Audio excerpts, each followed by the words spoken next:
Warming up is a very important part of your training program. In fact, I say it's probably the most important part aside from the actual work itself. So, we're going to go through 4 different parts of your warm up today. And if you're new here, hi, I'm Catherine. I'm the personal trainer and running coach of Kathletics. Here at Kathletics, we're all about meeting you where you are in your fitness so you can approach hybrid training in a sustainable way. So when it comes to programming your warm-up, it really should take about 3 to 7 minutes in total. So although there are multiple components, it shouldn't be too long of a time to get through. When you're going through the warm-up, you want to consider what your goal of that workout is. If it is for a run, if it is for a lift, it is for a different type of cardio, it's all going to look very similar, but also very different. So again, these 4 components, we're gonna go through each one and break it down what those things could look like. The first thing I like to consider with my clients is that we are moving in multiple different planes of motion. We are getting the body primed and ready for the workout. So we want to be thinking about getting those muscles and joints into end range of motion, whatever that looks like for you. For most of my clients, I do recommend a few of the same exercises. So one being cat-cow. So cat-cow is one where you are on all fours. You're going to be curving the spine up because we want to be able to have a mobile spine, and then curving the spine back down. So this is one, again, that I like to have in most of my clients' programming, especially if they are somebody who works at a desk, somebody who is sitting for most of the day or more sedentary, or even somebody who stands for most of the day, because again, we're not getting that spine moving, and often that can help you feel better both in the workout and throughout the rest of the day.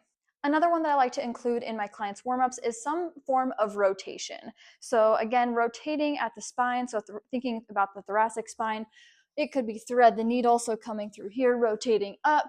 It could be that you have your hand at your head, rotating in toward the wrist, and then up toward the ceiling. Or it could even be one where you're in a half kneeling position and we're rotating open here, and then rainbowing to the other side. All of these are getting into rotation at the spine, which again is helpful if you are somebody who is more sedentary, or if you just like to feel good in your thoracic spine.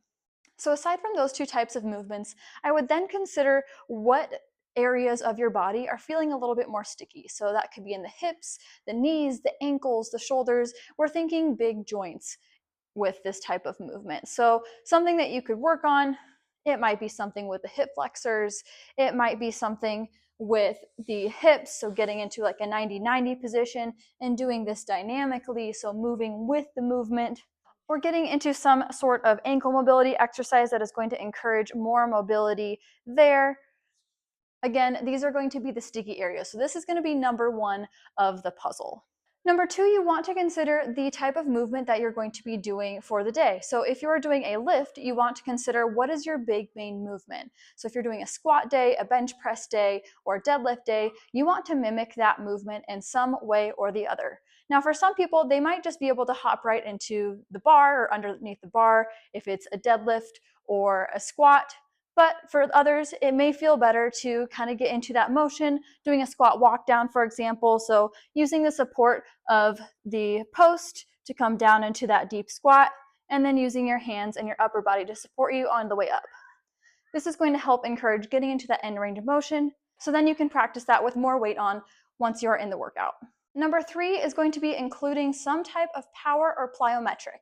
Now I want to add a little caveat here, because for some strength workouts, you will find some power exercises within that workout. So this may be important to have in your warm-up, but again, it won't be the end of the world if you know you have this type of movement already programmed within your strength workout. As for those who are going to be doing some sort of cardio, such as running, we do want to make sure we have some sort of plyometric or power exercise. Again, this could be something like pogo hops, this could be something like squat jumps, and it could also be even more specific to the run, doing A-skips or skip-ups. As a side note, all of these types of warm-ups are in our hybrid training program. So if that's something you're looking to take the guesswork out of in addition to your full-on workout, be sure to click the link in the description to learn more about our hybrid training programs. Lastly, number 4 is going to make sure that we have blood flow going on. So this is going to look like getting on a rower, getting on the skier, getting on a treadmill, something that's going to get the blood flowing and something that's going to increase your heart rate a little bit before you hop into your workout. So again, there are about 4 components of your warm-up, but it is important to understand that it shouldn't take that long to complete.